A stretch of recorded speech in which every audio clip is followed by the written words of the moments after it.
In the winter of 1932, a 6-year-old boy named Elijah was left on the steps of St. Bartholomew's home for lost children. Wrapped in a burlap blanket, no name tag, no note, only a tarnished silver locket clenched in his tiny hand. The nuns took him in, as they did all abandoned souls, but from the beginning, Elijah was different. He didn't cry, he didn't speak, he didn't even blink when they pried the locket from his hand. St. Bartholomew's was not a place of love. It stood like a decaying relic on the edge of Black Hollow, its spires clawing at the grey sky, surrounded by woods that never thawed. The other children whispered stories about shadows under the stairs, footsteps echoing when no one walked, and the bell that rang at midnight when everyone was asleep. Elijah, he didn't whisper, he watched. At night, the headmistress, Sister Marigold, would pass his room and find him staring out the window, eyes locked on the tree line. Every morning, the frost on his window pane would be melted, but only in the shape of a handprint. Weeks passed. One by one, children who shared Elijah's dorm began waking up with nosebleeds, night terrors, and strange scratches on their arms. Sister Agnes blamed rats. Sister Harriet blamed God. But Elijah never had a mark on him. He didn't eat much. He never joined prayers. But one night, a child screamed in the dark, and the others swore they saw Elijah standing at the foot of the bed, not moving, not speaking, just watching. The next morning, the boy who screamed was gone. The nuns told the children he had been adopted, but his bed stayed untouched. His toothbrush never moved. And at night, the bell rang again. No one questioned Elijah. No one dared. Because in St. Bartholomew's, it wasn't the ghosts you feared the most. It was the boy who lived with them. It began with whispers, low, raspy murmurs that slithered through the stone walls of St. Bartholomew's like smoke from an unseen fire. At first the children thought it was the wind, until the voices began saying their names. Late at night, Elijah would sit cross-legged in the hallway, eyes closed, lips moving like he was praying, but no one had taught him any prayers. Sister Agnes once found him muttering in a language she didn't recognize, scratching shapes into the dust with his finger, symbols that looked older than time. The next morning, she refused to enter that wing of the orphanage, claimed she heard a voice call her from inside the walls, a voice that sounded like her own. The older boys mocked Elijah. They called him Ghost Whisperer and Demon's Son. One of them, a loud, cruel child named Raymond, shoved Elijah during breakfast, spilling his porridge. Elijah simply looked up at him blankly, then turned away. That night, Raymond awoke to find his bedsheets tied around his wrists and ankles, lifting him from his bed like invisible hands were dragging him. He screamed until Sister Marigold came running. She found him bruised, bleeding, and babbling about voices telling him to jump from the 3rd floor. Raymond never spoke again. And Elijah? He was found sleeping peacefully, a faint smile on his lips. The other children grew quiet. They tiptoed around him, avoided eye contact. Some prayed harder, others cried in silence, but no one left. There was nowhere else to go. And still, the voices continued. They came from the cracks behind paintings, from under loose floorboards, from inside the furnace in the laundry room. Cold spots spread like disease, candles blew out on their own, and the bell rang, always at midnight. Sister Harriet began scratching at her neck, saying something was crawling under her skin. She locked herself in the chapel one night. "Hut!" screaming, "He's not a child, he's a vessel." By dawn, she was gone, and in the dust near the chapel doors, someone had drawn the same symbol Elijah once carved, with what looked like a fingertip dipped in blood. The silver locket Elijah had clutched the night he arrived hadn't been opened since. Sister Marigold kept it locked in her drawer, hidden beneath old baptism records and rusting keys. But something about it gnawed at her, the weight, the chill it carried, the way it throbbed in her palm like a heartbeat when she dared touch it. One stormy night, unable to bear the unease any longer, she lit a single candle and unlocked the drawer. The locket was ice cold. She hesitated, then slowly pried it open. Inside there was no photograph, no lock of hair, no inscription, just a tiny scrap of ancient parchment, folded like a shroud. On it, a single word, scrawled in deep red ink: offer. As soon as she read it, the candle flickered violently. Wind, though no window was open, whipped through the room, scattering papers, overturning a crucifix. The flame died, plunging her into choking darkness, and from that suffocating void came laughter, childlike, hollow, echoing. The next morning, Sister Marigold had aged 10 years overnight. Her hands trembled uncontrollably. She refused to speak, and her eyes, once bright and severe, were clouded as if she'd stared into something too old for sanity. She never touched the locket again, but Elijah did.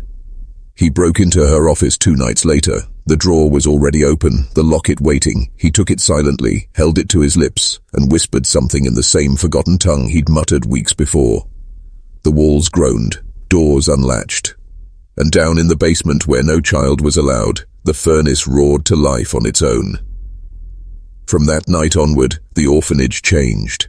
Paint peeled faster, statues wept rust, pipes moaned like they were in pain, and the bell, once a dull clang, began to echo like a funeral chime. But the most terrifying part, Elijah started to speak, one word at a time, to the walls, to the darkness, to something that had been waiting for him all along. And with each word, the orphanage crept one breath closer to becoming a tomb. St. Bartholomew's had many locked doors, but none more feared than the one that led to the basement. It wasn't just the stairs, slick with rot, vanishing into pitch black, or the rusted chains that sealed it shut. It was the air around it, heavy, wet, as if the door breathed, as if it waited. The children whispered that before the orphanage the building had been something else, a church, or maybe a sanatorium, but no one really knew. Records before 1889 had vanished in a mysterious fire, though the basement had survived, and so had whatever was left in it. One night, the door stood open.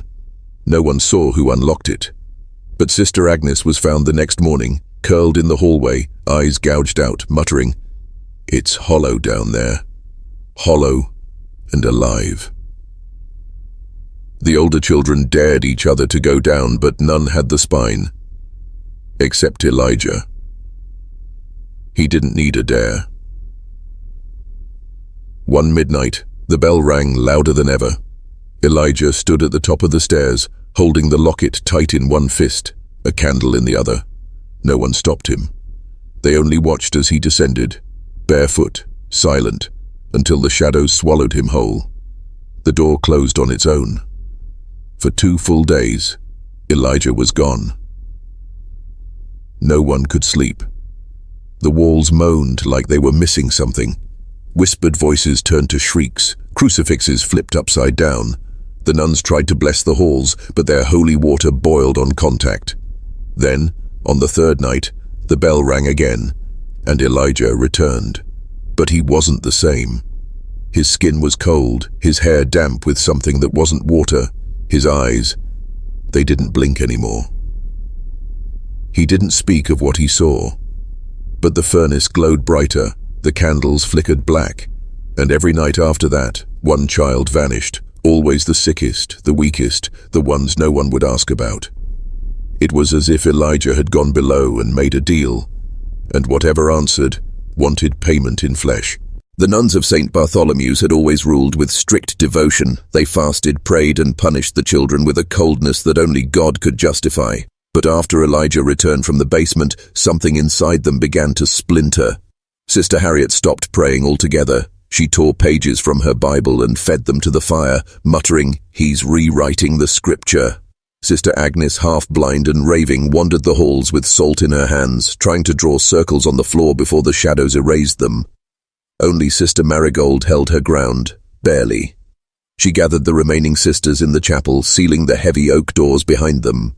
"This boy is not of us," she whispered. "He is marked. If we do not act, the entire orphanage will be swallowed."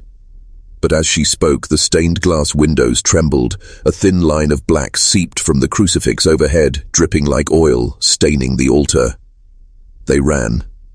Sister Teresa tried to flee the grounds entirely. They found her in the courtyard, mouth stuffed with dead leaves, hands wrapped around her own throat. No footprints led to her, only away, as if something had left her behind. Back inside, the children sensed the shift. The food spoiled faster. Rats became bold, crawling across pillows and whispering as if possessed. Even the paintings changed. Saints once serene now wore expressions of grief or fear or rage. And Elijah? He started humming. a low tune that none recognized, yet every child felt in their bones, like a lullaby from before time. One brave girl, Clara, tried to confront him. "What are you?" she asked, shaking. He looked at her with dead eyes and said, "The silence between prayers." That night, Clara vanished. In her bed, they found a torn page from the Bible, and her tongue neatly wrapped in the Locket's chain. The sisters began to disappear one by one. Those who stayed, grew pale, then mad, then empty. By now, no one questioned what Elijah was. The only question left was how much longer the orphanage had before it belonged to him completely. Behind St. Bartholomew's, past the dead garden and rusted swing set, lay a crooked cemetery, barely fenced, mostly forgotten. The headstones were crude and nameless, their inscriptions worn smooth by time and silence. The children called it the Field of the Unloved. But after Elijah's return, the graves began to change. Some mornings, Sister Agnes would wake screaming, her bedsheets soaked with grave dirt. Others claimed they saw the ground breathe, slow rises and falls as if something beneath was stirring. One night, during a thunderstorm, lightning struck the oldest oak near the cemetery. It split the tree down the middle, revealing a hollow cavity stuffed with bones wrapped in orphan rags. 32 small skulls, all unaccounted for. Sister Marigold tried to cover it up.